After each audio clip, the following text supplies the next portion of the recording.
بسم الله الرحمن الرحيم. السلام عليكم ورحمة الله. ازيكم يا بنات؟ عاملين ايه؟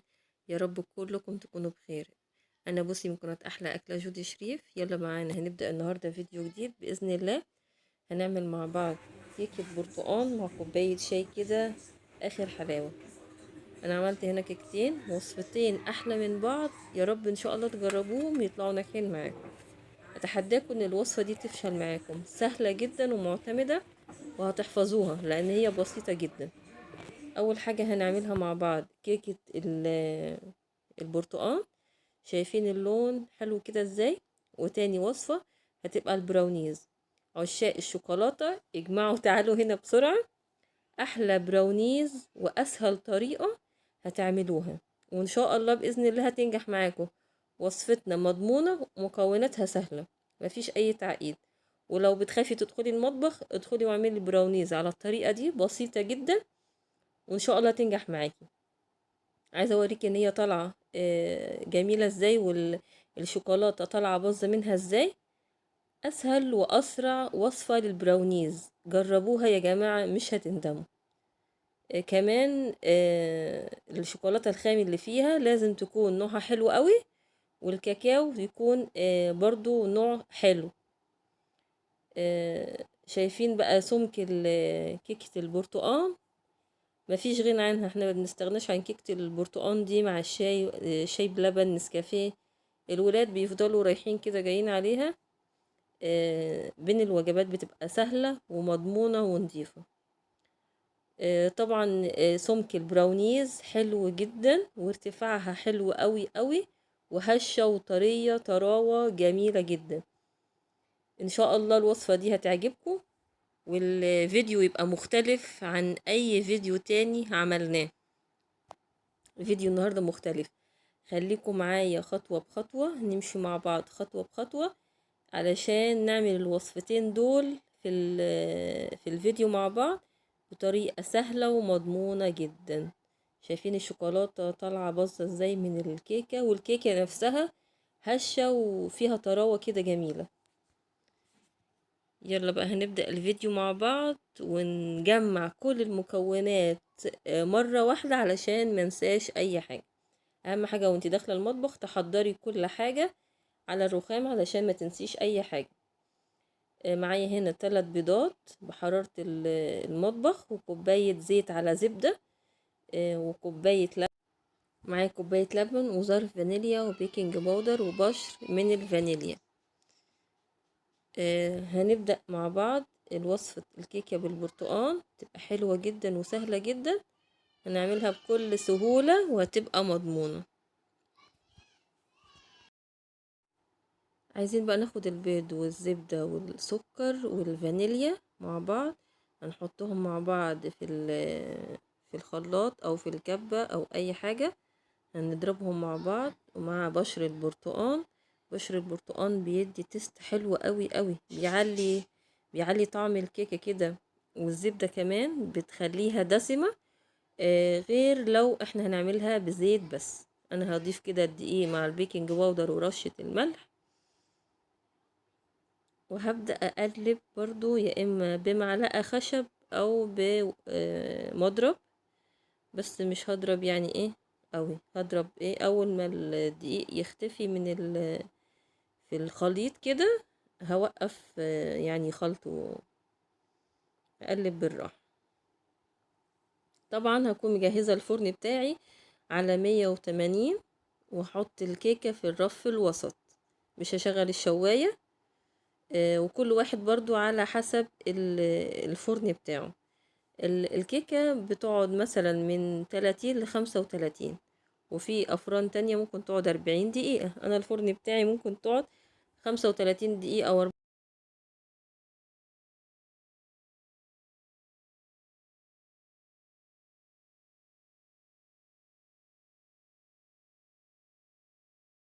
معايا هنا الصينية هدهنها بالزيت، وهدخلها على طول على الفرن في الرف الوسطاني.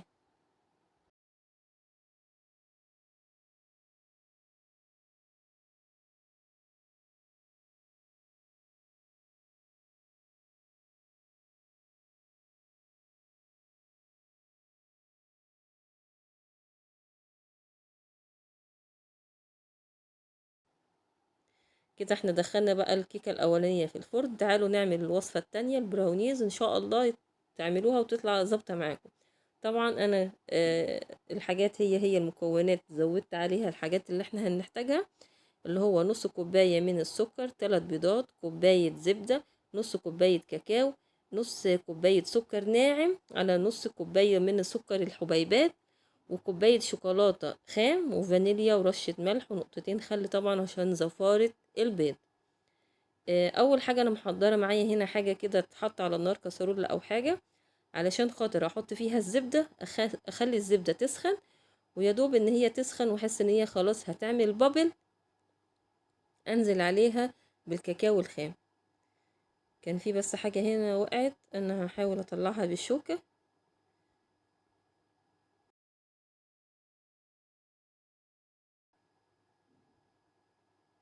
هحمص الكاكاو مع الزبدة، وده اللي هيعزز الطعم ويرفع التست قوي في البراونيز. هتفهموا قصدي ايه لما تشوفوا الفيديو.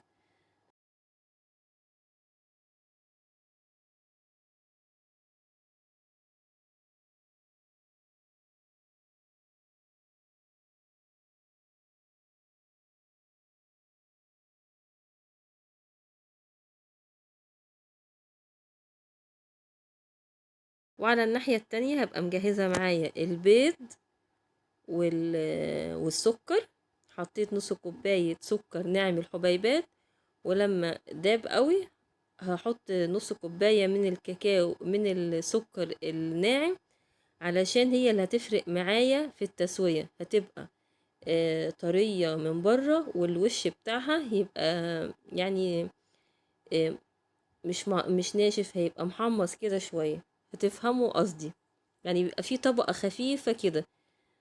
الطبقة الخفيفة دي بتتعمل لما احط نص كوباية من السكر الناعم. يعني هتحسوا بالفرق غير لما تحطوا كوباية سكر كاملة. انا حطيت نص كوباية من السكر ناعم الحبيبات مع البيض، وبعدين نص كوباية من السكر الناعم. الخطوة دي مهمة وبتفرق معانا في تسوية البراونيز. البراونيز دي انتوا هتفضلوا تعملوها كل شوية لما تجربوها. خلاص انا جبت هنا الخليط اللي هو الزبدة والكاكاو والشوكولاتة الخام. شايفين متجانس ازاي؟ حلو قوي قوي وبيلمع وجميل، ويعني كنت مبسوطة قوي انا بعمل الوصفة دي. انا باخد كل الكمية بالاسباتيولا، وهنضيف بقى ايه، نص كوباية دقيق منخول عليها رشة ملح. الوصفة دي ما فيهاش بيكنج باودر، عايزين تحطوا بيكنج باودر حطوا، لكن البراونيز مش محتاجة بيكنج باودر. انا برضو بقلب كده، يعني اتأكد ان كل الخليط ميكس اتخلط مع بعض كويس، علشان انا مجهزة نص كوباية من الدقيق. وتجهزوا برضو معانا قالب في ورقة زبدة،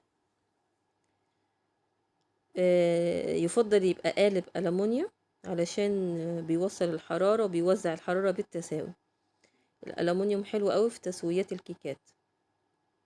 حطيت نص كوباية من الدقيق وبقلب الخليط. يا جماعة ناعم يعني ناعم ناعم جدا، مفهوش اي كتل ولا في اي حاجة، الحمد لله سهل جدا معانا. البراونيز دي بره غالية جدا، وتبقى قطعة صغيرة قوي وتبقى غالية، لكن لما نعملها في البيت طبعا احلى. هي مش اوفر، هي احلى واضمن لولادنا. ولازم كوباية زبدة. كوباية الزبدة هي اللي بتفرق معاها، بتخليها دسمة، تبقى حلوة قوي. انتوا ممكن لحد الخطوة دي كده تمام. انا هعمل بقى خطوة كده، هجيب نص كوباية من ال الشوكولاتة الخام، هحاول اقطعها قطع صغيرة، او لو عندكم شوكليت شيبس تقدروا تستخدموها. انا هحاول كده اقطع، بسم الله. كانت جامدة جدا الشوكولاتة دي، السكينة فلتت معايا كذا مرة.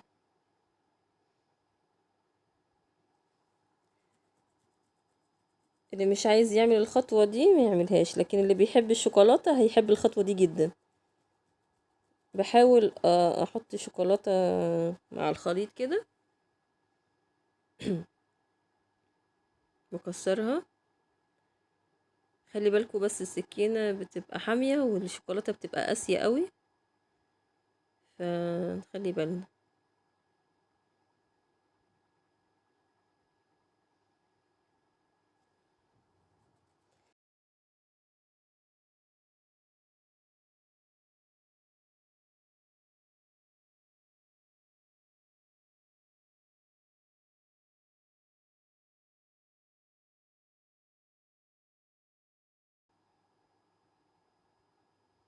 يا سلام، شوفولي المنظر ده منظر تحفة، جميل، كفيل كده يخرجك من المود، كفيل كده يظبط المود يعني. يا ايه الجمال ده، يعني نازلة سلسة وجميلة، والشوكولاتة القطعة كده فيها. برضو ان شاء الله هدخلها على فرن متوسط، وفي في الرف الوسطاني بتاخد تقريبا 20 دقيقة أو 25 دقيقة، كل واحد حسب فرنه، عشان مترجعوش تقوليلي الحرارة عالية أو حاجة أو المدة طويلة. كل واحد عارف الفرن بتاعه. متفتحوش بقى عليها خالص غير لما تشموا ريحتها عشان تطلع ناجحة.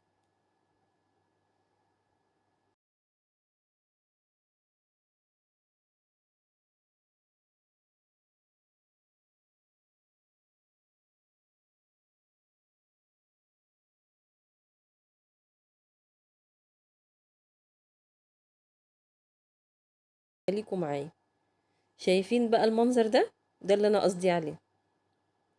طلعت طبعا الكيكات بتاعتي الجميلة الحلوة، المطبخ كان ريحته كلها كيكات وشوكولاتة، ولادي كانوا فرحانين بيها جدا. يعني الحاجات دي قد ايه بتفرح الولاد والله. والبيت كله كان ريحته كيك وشوكولاتة كده وكيكة شوكولاتة. شايفين لما قطعتها؟ هي بقى الطبقة دي اللي بقول لكم عليها، لما استخدمت كوباية سكر، نص كوباية حبيبات ونص كوباية سكر بودر، هي اللي عملت الطبقة دي. عشان كده لازم بقول لكم نص سكر حبيبات ونص سكر بودر. شوفوا لي المنظر ده بقى، شوفوا لي المنظر ده، جميل جميل جميل. شايفين الشوكولاتة عاملة ازاي؟ الشوكولاتة كانت باظة ازاي، والطبقة اللي من بره البراونيز. يا سلام، اتحداكوا تعملوا وصفة براونيز بالطريقة السهلة دي، طريقة سهلة. جربوها يا بنات، هتعجبكوا جدا. مع بقى نسكافيه، مع قهوة، مع شاي، مع شاي بلبن، مع هوت شوكليت، اي حاجة. طبعا انا جبت طبق كده طلعتها، ورشة كاكاو كده، على رشة سبرينجلز، حلويات كده، اي حاجة. شايفين الجمال؟ حلوة قوي قوي قوي.